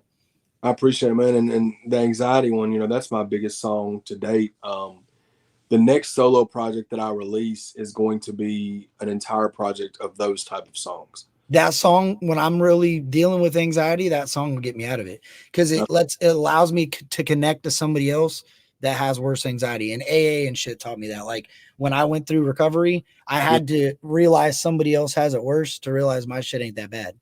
Yeah, for sure. And that's what that song does, because you look at what you're going through. Like, I'm sure you've had failures in life. I'm sure you've had issues in life, but you look at Chad Arms and you're like, dude, the dude's doing his thing. He's got, a good solid group of friends around him. So to hear that song is like, damn, it he really goes through some shit too. So I really appreciate that. Yeah, man. No, I appreciate you. I'm glad that it helps you, man. And I get those messages a lot. I just got one this morning about it. On Facebook, somebody tagged me in a post about it, and I shared it and was like, this is why I do music, man. I mean, like, cause money's cool. Popularity is cool. Mm-hmm. I guess that's not, money goes away. Popularity goes away. And at the end of the day, that doesn't have any true meaning to it. Cause when you get money, you're going to spend it and then more is going to come in. You're going to buy shit with it or pay for, you know what I mean? But like when you can get somebody messaging you, like what you just told me, or like what he was telling me, same kind of thing what you said. Like it helps him get out of certain situations, like mentally and stuff like that's why, like with what Jelly said, going back to Jelly, like he said it multiple times on podcasts and interviews.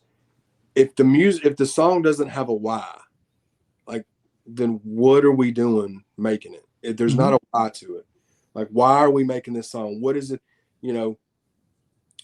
And that's what it's about. And this next project, man, I think I'm gonna tap into more of that stuff, like Noises, like on the new album. Noises is like that. Hourglass is like that. So it's gonna be more stuff like that, like an album of just those type of songs. Let Me Drown, which is another one on the album that's doing really well.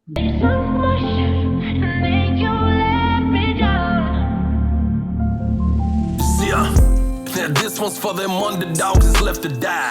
For every single one of y'all that was in the fight. So like those type of songs are really like what people love the most for me. So I think I'm gonna put a project out of those just type of tracks. You know what I'm saying? Do you think that comes with time that you like? Do you think that comes with an artist being established where they want to start making that? You get what I'm saying? Like Just Dre, that was my only critique of him. I said, bro, your music's fire, but for a 36-year-old man, I don't want to just rage anymore. And I want to feel that emotion. Yeah. No, and I think a lot of it comes with time. I think a lot of it comes with experience, time. Also, too, just your life, like what you're going through, like what you're experiencing, what you're dealing with on a daily basis that contributes to those ideas for you to write about. You know what I mean? I think that has a lot to do with it. A lot of the music that I do is not only about myself, but it's also what I see with people that I care about are going through. Right. Like Like Let Me Drown was a song I wrote for Mel, about what she's dealt with in her life. Wasn't that was that a daughter? Yeah. Okay. Yeah. So that's what that was, Wow. and then anxiety was directly what I was going through. But then like, bro, like that on Dedicated, there's 6 or 7 songs on Dedicated that are that vibe. Like, and some of them are directly about what I'm going through. Some of it is just what I'm observing other people going through, or just something I'm trying to do as far as get a topic that's really, I'm trying to get people to come out of some like depression or like stuff they're dealing with, whatever I can do to kind of help, because I think that shit's, I've got songs like that I listen to, not my own, but like of other artists when I'm going through shit, Yeah, And Legacy talked about that too. It seems like a lot of people you surround yourself with, that's what they want to do with their music. They want therapeutic music. yeah.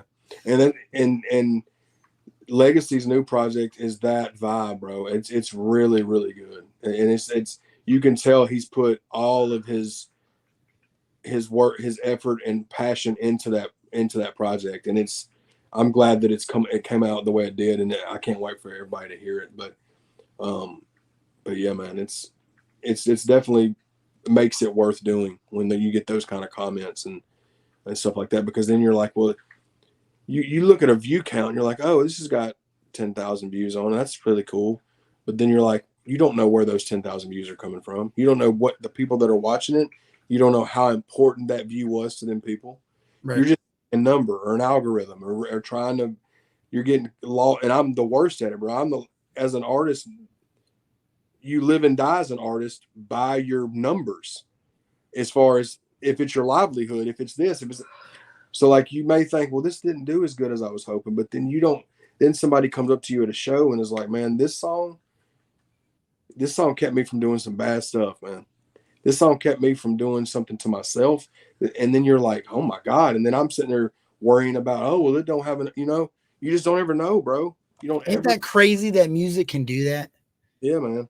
That to me means more than any view count. Like I've always said that if you get 8 listeners and you saved 8 listeners' lives off that song, that's your number 1 song.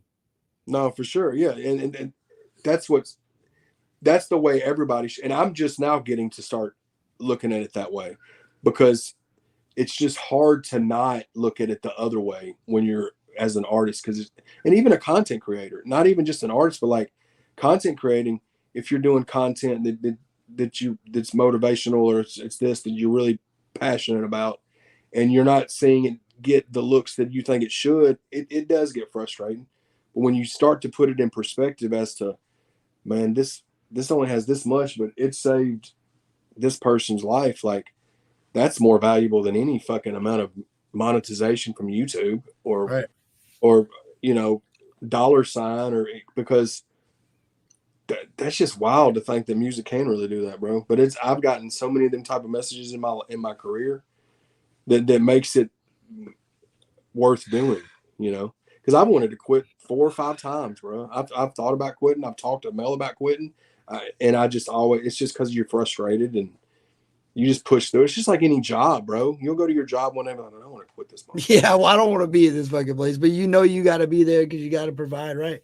Yeah, no, I get it. It's weird. Like, that's what I'm saying. I think, so for me, Dedicated as an album was a better wholesome album than Live Forever. I feel like Live Forever was like that, here, we're flexing now. Like, I feel like that was Chad's flex. Like, these are all my friends making music with my friends, and we're going to vibe out. You know what I'm saying?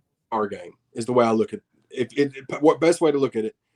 Live Forever was like the NBA All-Star game, where all these dope ass like talents were together, just kind of went out.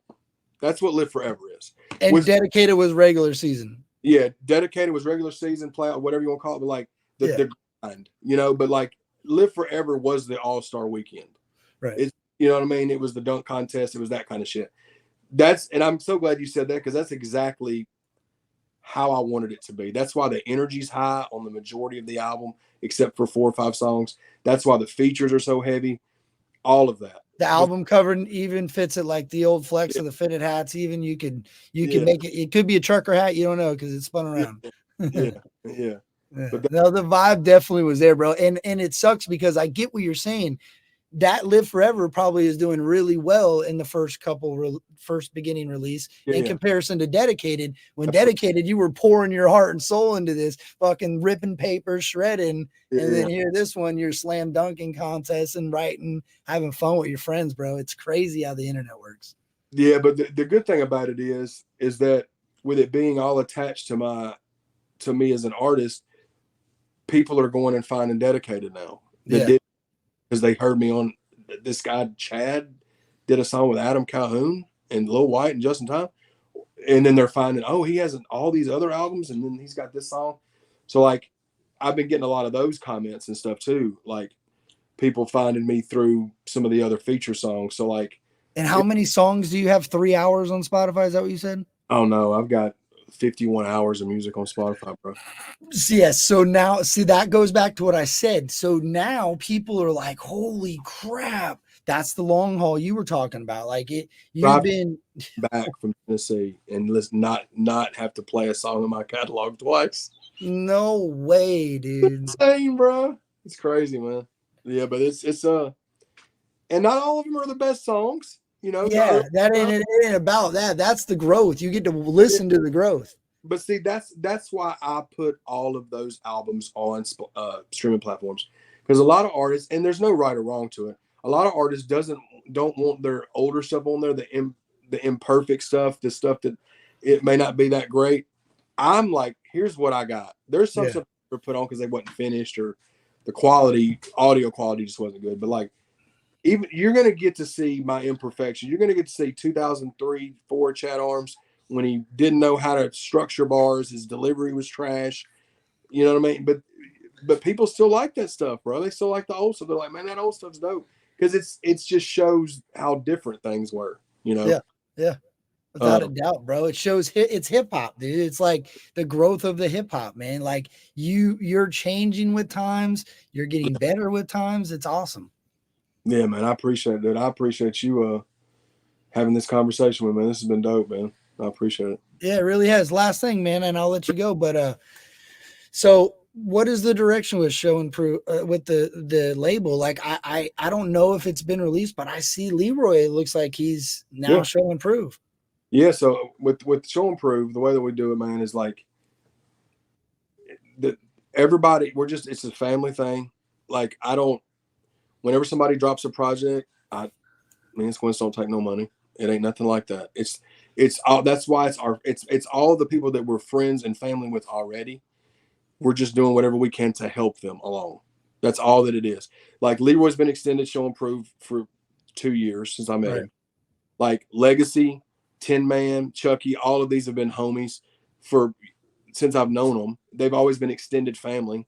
So it's like, do y'all want to come on board? We're already family anyways, and we'll just help y'all do whatever we can do to get y'all what I've been doing, basically. Promotion. You're just keeping them relevant. And like, you know, like, and there's like with One and Twat, they were Show and Prove, or One was Show and Prove then. Squints has been that then, you know. But that's what it's about, man, to me. And everybody's going to be dropping their own projects, and everybody pushes. We move the same. Whenever somebody drops, we're all pushing, you know. And then we're going to drop the compilations too. It's just going to be a lot of dope content and music, you know what I mean? And everybody just push each other, and then hopefully everybody improves together.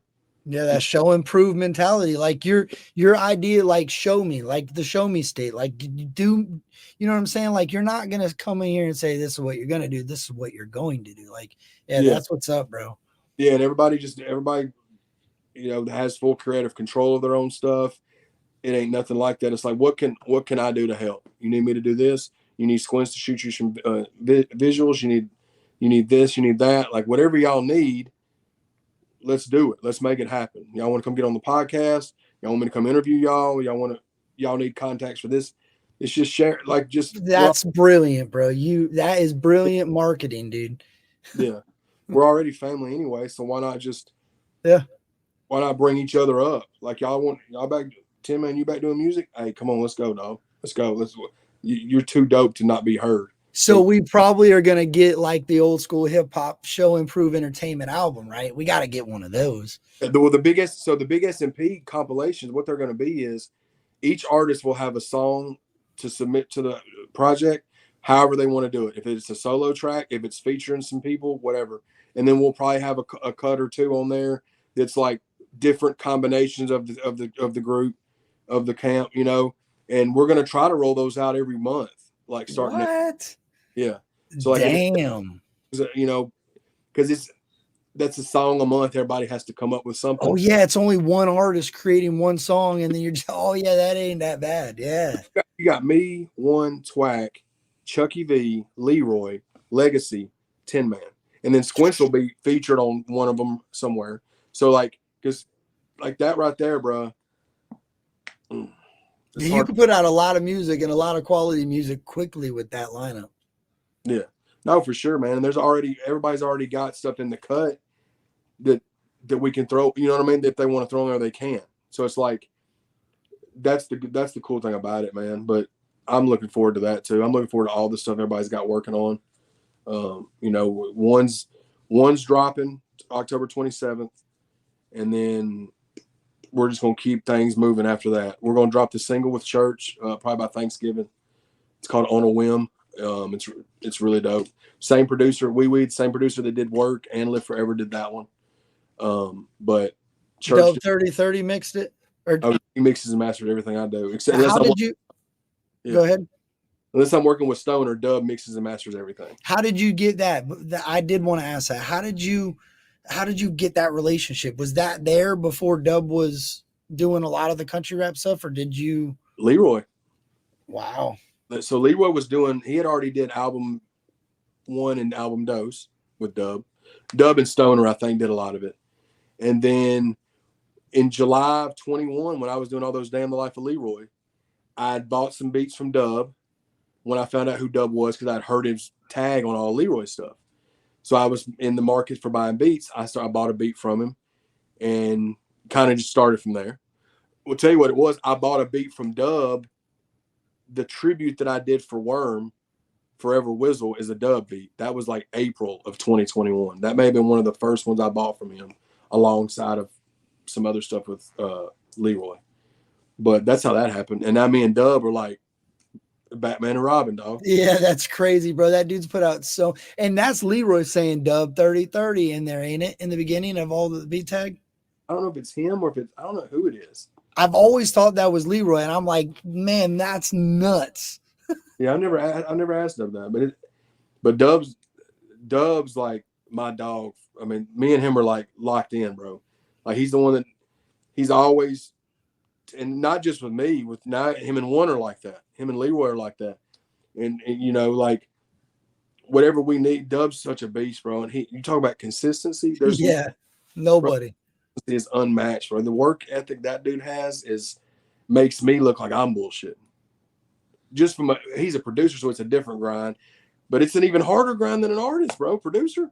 JJ Hughes rapped my outro, and we sent it to Dub, and he sent it back one time. He said, "You need me to change anything?" I said, "Yeah, change this." It was changed like that, and right back in my inbox. Yeah, shout out to JJ Hughes. We just did the interview with him too on Chatty TV.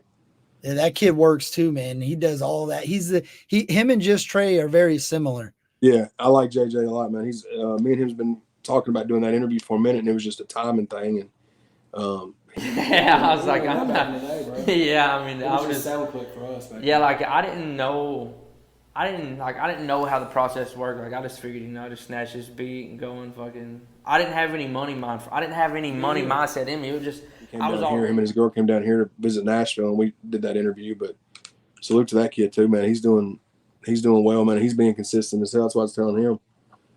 Similar to Just Trey, like you were saying, yeah. It's cool to see you do all these interviews with all these different artists and really promote it, man. I respect the hell out of you, Chad. I appreciate you for that, man. I do. No, man, I appreciate you, bro. And like I said, hopefully people enjoy this one. And if you want to get with, other artists in the camp, man, you already sat with Legacy. Yeah. Leroy. But like if there's other artists that I think you and One would be a dope one. Yeah. So But I know he's doing one with somebody tonight. I can't remember who, but yeah, man, that with his album dropping, that would be dope.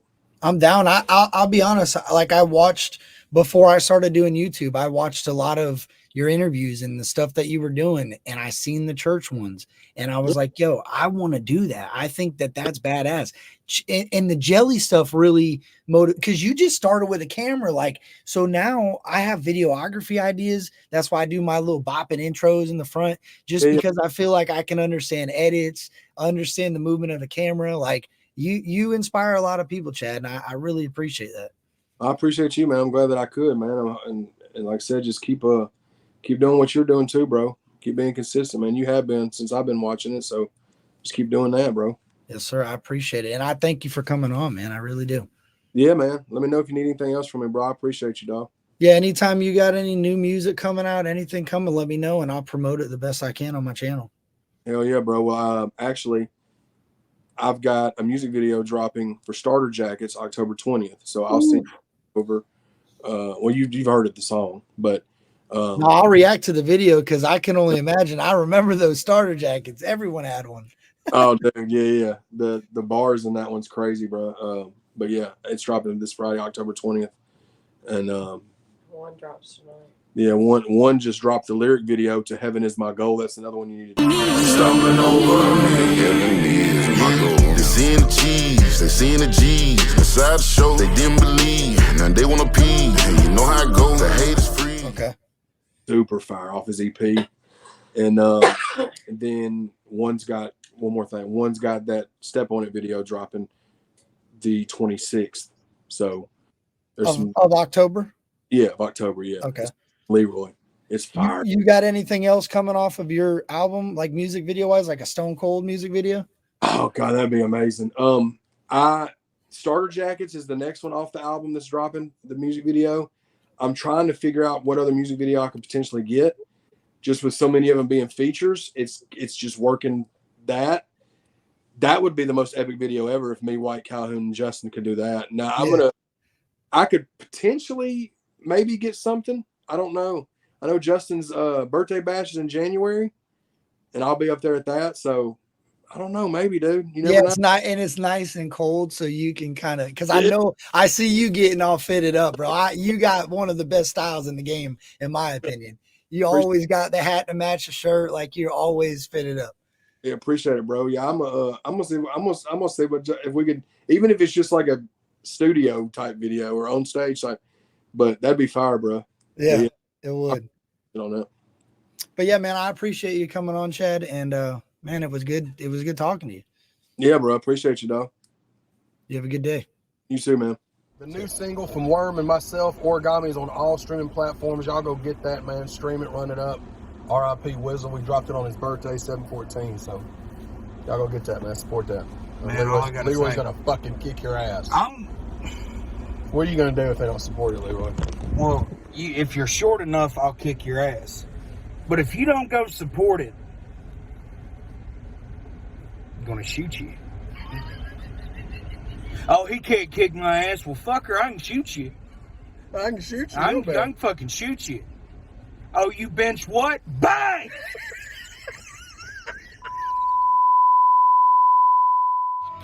I'ma go and get the bag and you know it. Origami, I stack it and fold it. All these haters, they get mad when I post it. Watch me serve them like I'm never to lower. Trapping music like a bag of the Yola. Bring a jacket with your jacket.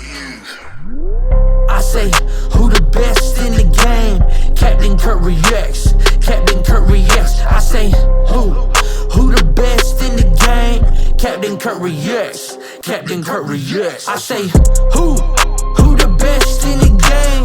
Captain Kurt reacts.